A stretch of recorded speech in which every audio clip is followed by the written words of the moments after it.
Baie welkom by Mos Wêreldwyd aanlyn tuiskool se potgoeie.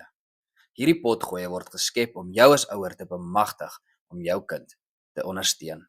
By Mos Wêreldwyd wil ons jou kind help floreer in 'n onbekende toekoms. Lekker luister.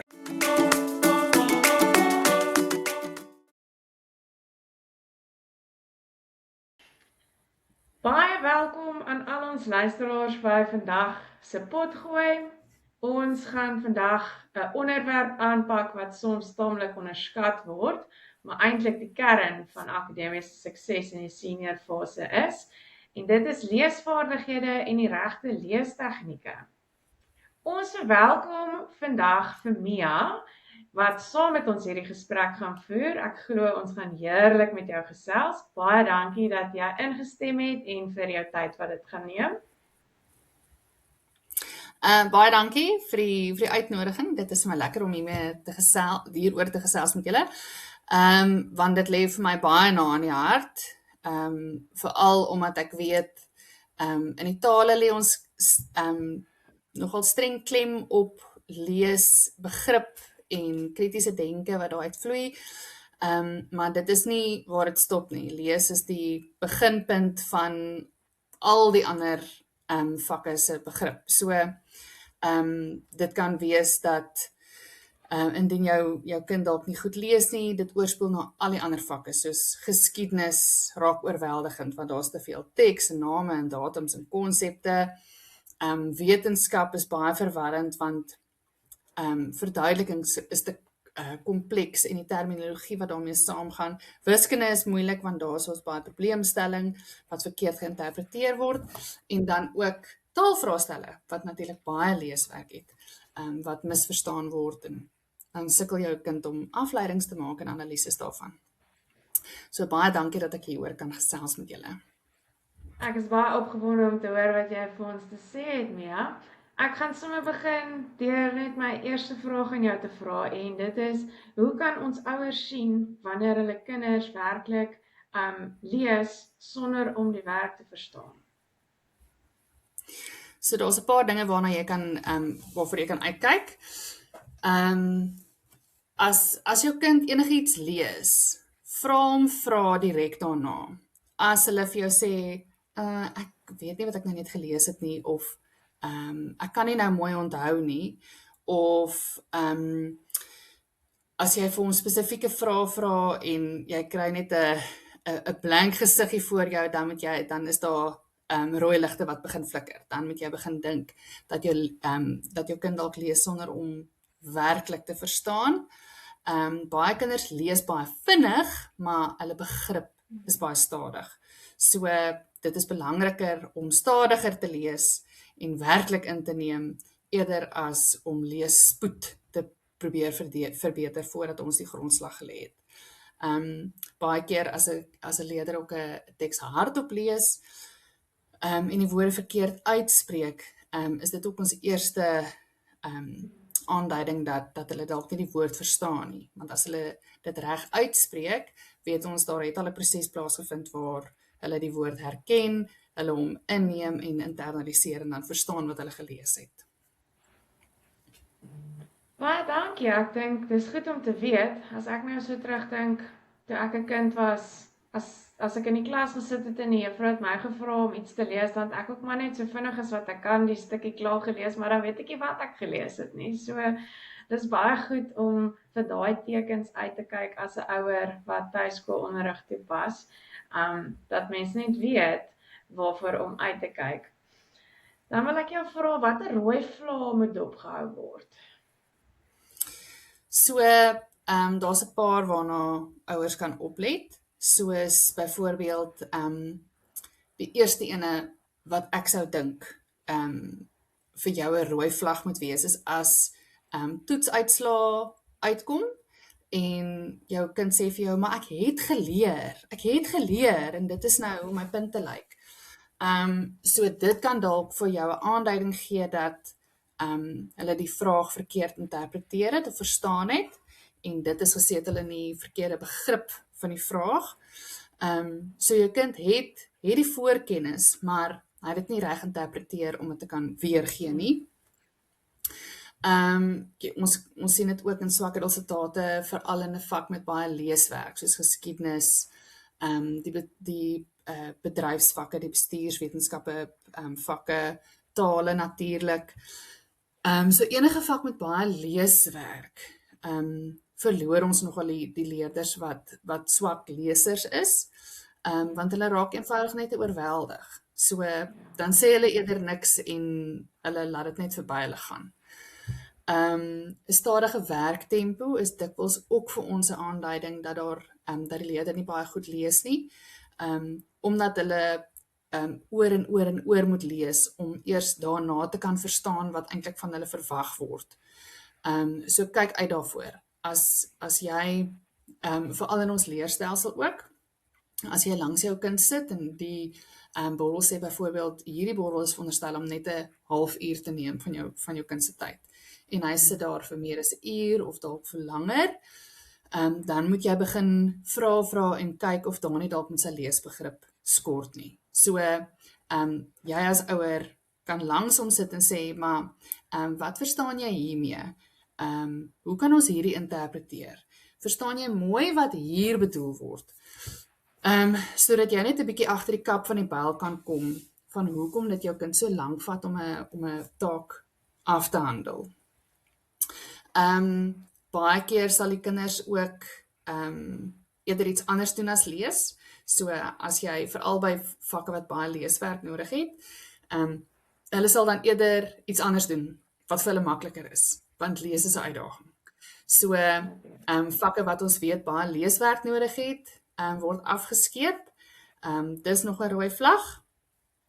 En ook as jou kind vermy om te lees vir genot.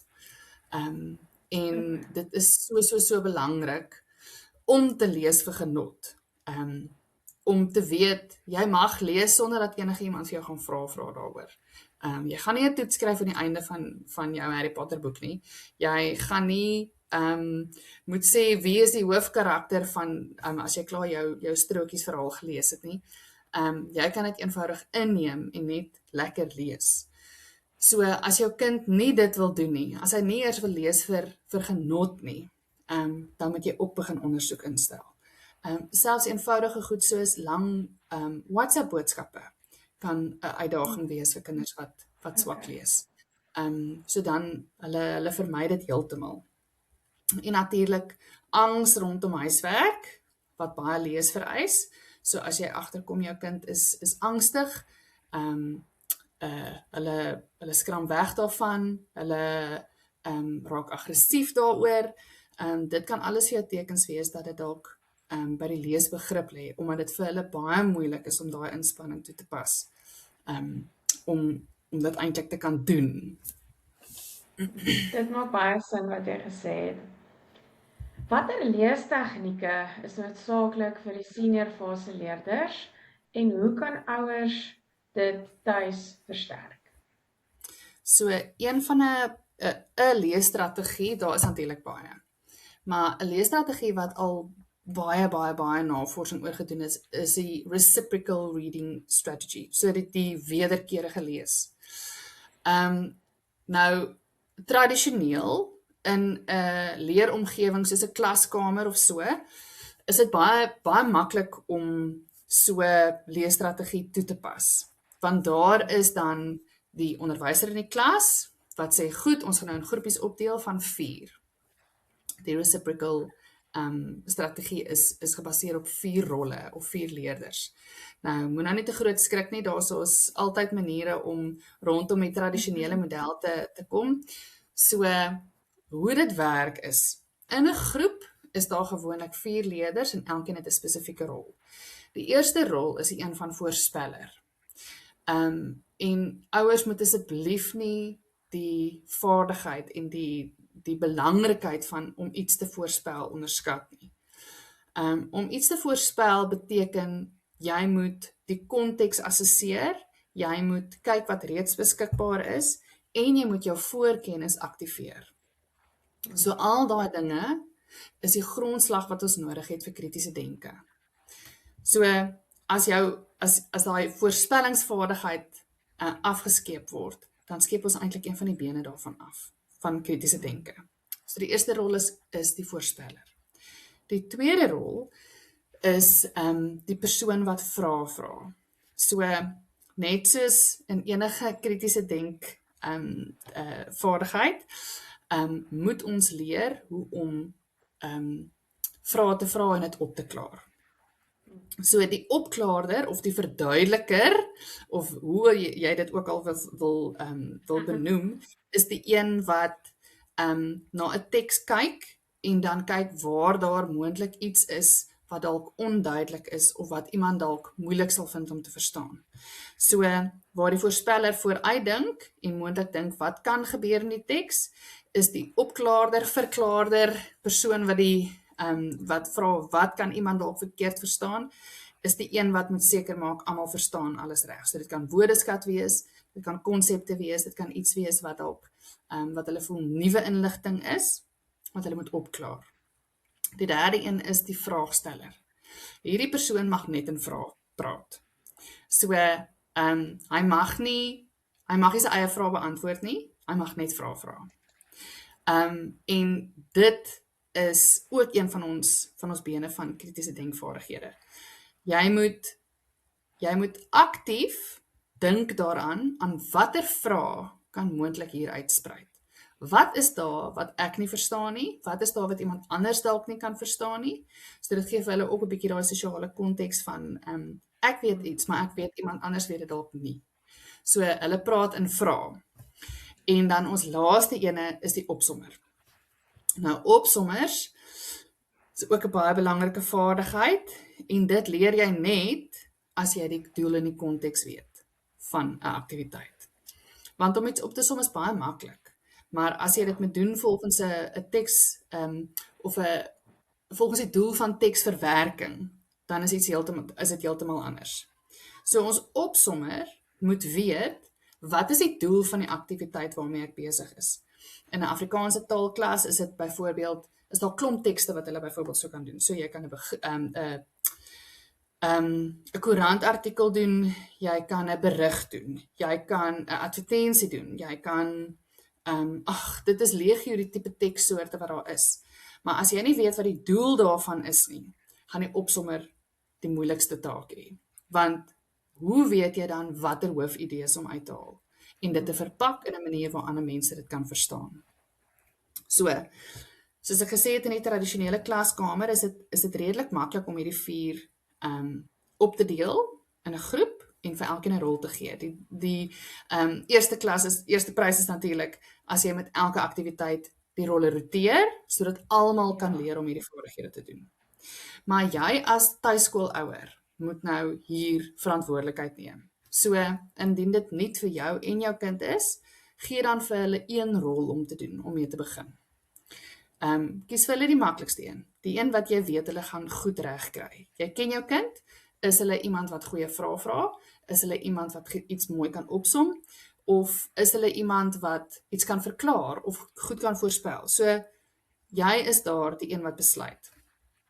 Dan kan jy met elke teks, kan jy besluit om elke keer te roteer na 'n volgende ene, en jy neem die rol van die ander 3 in.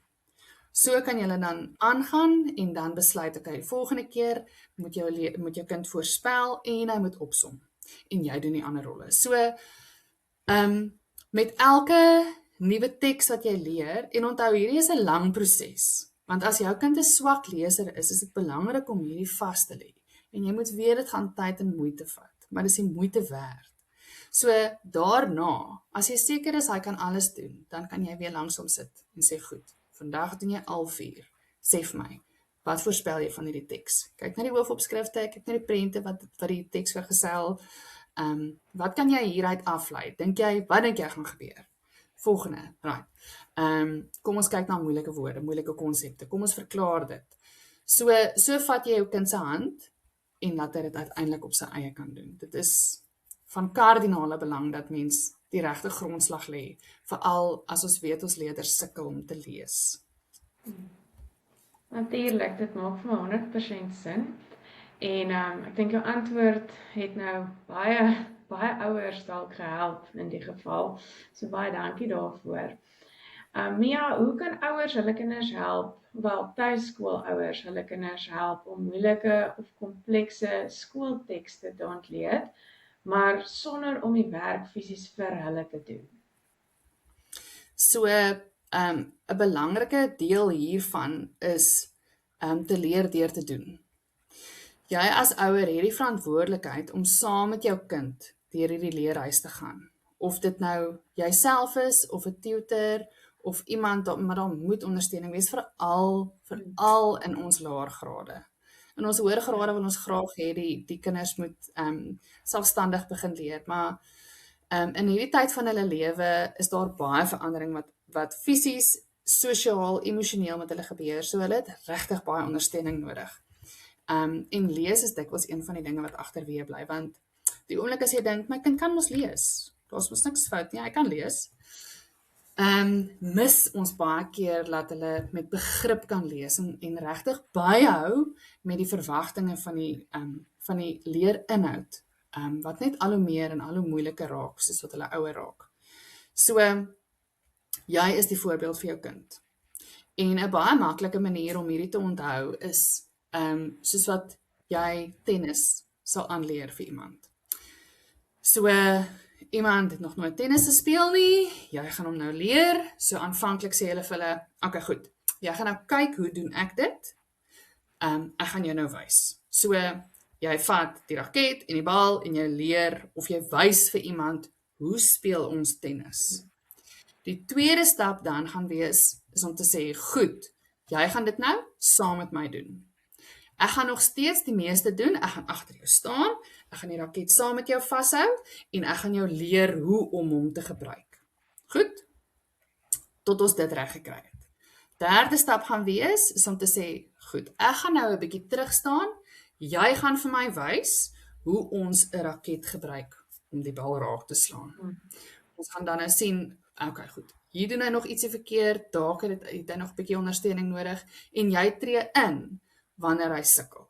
Om te sê, goed, hierdie is baie goed gedoen, maar kom ons doen dit op so 'n manier, dat ons dit beter kan, of dat dit 'n beter tegniek is. Laastens, en dit is die heel laaste stap, en jy is nog steeds nie onbetrokke daarbey nie, is om te kyk hoe jou kind dan nou tennis speel. En met enige nuwe kennis wat hy opdoen, is dit baie belangrik dat hy hierdie grondslag eers het. So, jy as ouer is die voorbeeld. Jy kan hom nie net los en sê, doen dit self nie. As hy dit nog nooit gesien het hoe iemand dit doen nie, het hy geen grondslag waarop hy kan terugval nie. So, dit is jou verantwoordelikheid om langs hom te sit en te sê, goed, hierdie is nou heeltemal iets niks. Kom ons kyk, hoe kan ons dit doen? Want daarsonder gaan hulle net eenvoudig, hulle het letterlik niks om op terug te val, om hulle dan nou self te bekwam met 'n nuwe vaardigheid of nuwe kennis nie. Jou tennis voorbeeld is baie oulik. Ek hou daarvan en ek gaan dit beslis onthou. En ek dink, dis baie waar wat jy sê, kinders moet maar gelei word deur die proses om nuwe vaardighede te kan aanleer. En dit veral geld by ons tuiskoolonderrigprogram wat die kinders dan nou volg. Mia, watter aanlyn hulpmiddels of toepassings of ekstra oefening kan ouers oorweeg om hul kind se leesvaardighede dan nou op 'n kreatiewe manier te ondersteun? Daar is so baie dinge wat aanlyn beskikbaar is vir jou kind. En as jou kind sukkel om te lees, is dit van kardinale belang dat jy dit onmiddellik aanspreek. Daar is wonderlike leesprogramme, daar is wonderlike toepassings op die selfone wat vir hulle stadig aan leer hoe om meer gemaklik te lees. Dit het natuurlik, hierdie toepassing het 'n gamification onderbou, met ander woorde, dit spoor jou kind aan om te wil presteer, te wil beter doen, te wil vorder in, of dit nou 'n speletjie is, of wat 'n program dit ook al is. So ja, daar's wonderlike dinge beskikbaar, veral in Afrikaans, wat nou al vir jare lank op die mark is. So met enige eenvoudige internet soektog gaan jy 'n legio kry waarby jy kan aansluit. So ouers moet net onthou dat dit is 'n dringende ding as jy weet jou kind kan nie vlot of met begrip lees nie. Want as ons dit te lank los, raak dit al hoe moeiliker vir ons om dan in te tree en te sê, goed, kom ons begin op 'n punt en kom ons help hulle tot daar waar hulle moet wees. Baie dankie. Watter strategieë kan ouers gebruik om hul kinders te help verhale of informatiewe tekste en dele te verstaan? Veral soos vakke soos wat jy nou genoem het, geskiedenis, wetenskap. Wat kan jy vir ons daarmee 'n bietjie adviseer? So daar's ons verskillende leesstrategieë wat jy kan aanwend. Die konteks en die doel van elke teks is natuurlik altyd die belangrikste. Wat wil jy doen met die teks? En almal van hulle het 'n plek. So daar is 'n plek vir vluglees, daar's 'n plek vir soeklees, daar's 'n plek vir stiplees, daar's 'n plek vir elkeen van hierdie leestegnieke. Jy moet net saam met jou kind sit en saam leer onderskei waarmee is ons nou besig. So vluglees is as jy net 'n vinnige oorsig van iets wil kry. Dit is as jy die hoofopskrif lees en elke eerste sin van 'n paragraaf lees jy hom vinnig en so kry jy net 'n idee van wat daar aangaan. Jy kan as ouer kan jy langs hulle sit en sê, goed, kom ons kyk gou 'n bietjie na die prente, na die diagram, na die opskrif. Wat dink jy gaan hier gebeur? Hoekom moet ons hierdie leer? Waarmee is ons besig? Dit is 'n uitstekende manier om net konteks vir jou brein te gee voordat jy met 'n taak begin. Want jy moet die tafel dek. Jou brein het ook 'n bietjie voorbereiding nodig van waarmee is ek nou besig? Waarheen is ek nou op pad? So as jy 'n vinnig vlug lees en vir hulle leer hoe om te vlug lees. Vlug lees is nie elke ding gaan lees nie. Dit is nie vlug lees nie. Vlug lees is net om 'n oorsig te kry. Die helikopter wat vlieg oor die teks en sê, okay, ek dink dit is omtrent waaroor dit gaan. Die tweede een is soeklees. En daar kyk ons uit vir sleutelwoorde. So met hierdie kan jy jou kind 'n bietjie die oefening laat doen van, goed, as jy vinnig die teks gelees het, kan jy sê, vind vir my die datum van dit. Of, watter keiser het nou weer in hierdie oorlog dit. Of, kyk of jy vir my 'n definisie kan kry van, en dan gee vir hom die sleutelwoord. Sleutelwoorde is uiters belangrik om op so 'n manier vas te lê, want hoe ouer ons leerders raak, hoe vinniger moet hulle kan lees en hoe meer gaan hulle staat maak op sleutelwoorde in eksamens en toetse en take. Want tyd raak min en hulle moet begin staat maak op hulle voorkennis en dan gaan hulle moet kyk, okay, in hierdie vraag, kyk uit vir sleutelwoorde. Goed, nou kan ek vinnig teruggaan na die teks toe en soek vir daai woorde en kyk of dit vir my meer konteks kan gee van dit wat hulle vir my vra. Dan chunking of om dit in stukkies op te verdeel, help baie keer met vakke waar die inligting baie is. Dit is vir enige iemand oorweldigend om so 'n lang teks te kry en dan te moet sin maak daarvan, veral vir ons leerders in die intermediêre en senior fase. So breek dit op. Dis die heel maklikste. Maak groot komplekse tekste verteerbaar, want anders gaan dit alles net oor hulle koppe gaan. So breek paragrawe in kleiner stukke in. Selfs die paragrawe kan jy verder indeel en sê, goed, in die eerste paragraaf het ons dit gesien, wat kan ons nou in die tweede paragraaf sien? Of nog 'n tegniek wat belangrik is vir alles jy chunking doen, is om te vra, goed, ons het dit nou opgedeel. Wat het ons aan daaruit geleer? Sodat jy, terwyl jy dit doen, ook daai opsommende vaardigheid 'n bietjie aktiveer en te sê, goed, ons breek dit nou op, ons verstaan hierdie deel, wat het ons hier uitgeleer? En so kan 'n mens baie makliker deur 'n ingewikkelde teks beweeg en seker maak dat daar hoofgedagtes uitgehaal is aan die einde van die teks. Ek verstaan en dit maak alles baie mooi vir my sin. Dankie vir jou goeie antwoord. Ons het nou, ofwel jy het eintlik vir ons nou 'n bietjie vertel van lees vir plesier en ek dink dit is ook 'n punt wat ouers as baie belangrik moet ag. Maar ek wil gou weet, hoe sal jy nou ons ouers kan aanmoedig of hoe kan jy lees vir plesier in die senior fase by kinders aanmoedig? Dit begin by jou as ouer. Lees saam met jou kind. Die navorsing bewys al oor en oor en oor.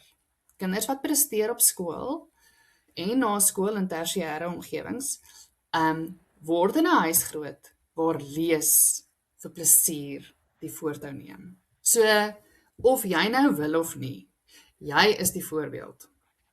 En jy gaan dit moet fake. Jy gaan voor jou kinders moet lees. Hulle moet sien jy lees. En jy moet saam met hulle lees, want anders gaan hulle nie lees nie. Veral in die senior fase waar hulle persoonlikheid drasties begin ontwikkel, gaan jy gaan dit met fake. Jy gaan, ek meen ons is so deeglik bewus daarvan, dat kinders doen soos ons doen, nie soos ons sê nie. So, jy gaan jou boek moet vat en jy gaan moet lees waar hulle dit kan sien. En jy gaan saam met hulle moet lees. Want die oomblik as mens dit doen, is daar wonderlike gesprekke wat daaruit kan kom. Dit voed daai kritiese denke en daai kreatiewe denke van jou en jou kind om te kan gesels oor 'n boek, om te sê as iets jou ontstel, om te sê en te artikuleer, hoekom het hierdie my ontstel? Of hoekom is dit vir my so lekker om hierdie boek te lees, want ek kan nie wag om die volgende hoofstuk by te kom nie. Daai tipe gesprekke wat mense hê in die huis oor verbeeldingsvlug en oor dinge wat in 'n boek gebeur wat nie werklik in my lewe gebeur nie, is van ontsaglike waarde. Dit is baie dikwels ook 'n manier vir jou om met jou kind gesprekke te begin wat jy nie weet hoe nie.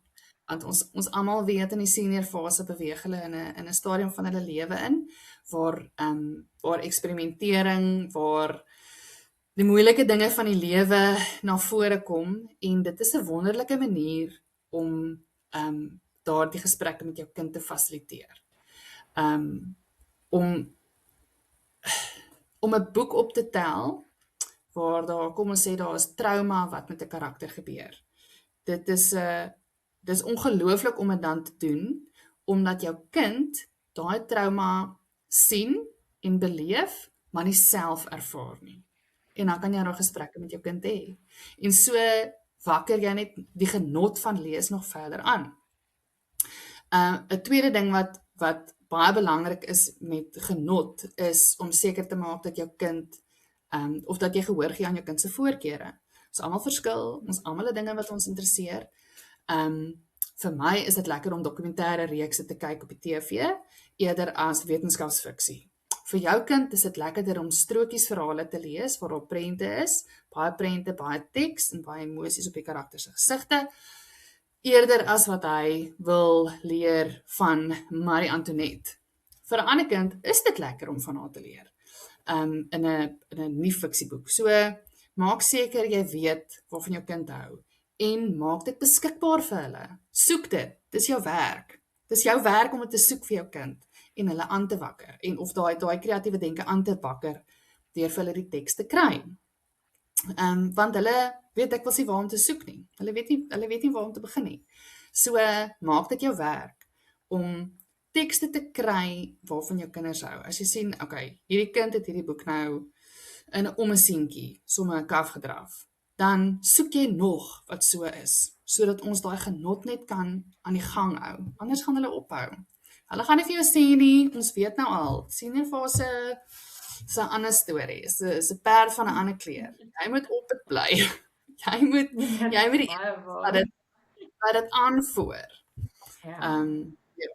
Om hulle bloot te stel. Ja, dit is so, en dit wys my net weer hoe elke kind se behoefte verskil en hoe dit is die ouers se verantwoordelikheid om jou kind se behoefte raak te sien, om daai behoefte dan nou wil ek sommer sê te voed, né? Ja. Maar Mia, baie dankie dat jy vandag met ons gesels het en vir jou insiggewende gesprek. Dit was ek het 'n paar goed ook geleer uit dit uit. En ek glo ons luisteraars het dit baie geniet en baie waardeer en dat hulle hierby sal baat. En ek nooi dan vandag net al ons luisteraars uit om by ons volgende episode aan te sluit. En ons sien uit om dan weer vir julle daar te hê. Mia, baie dankie vir jou. Baie dankie dat julle my gehad het.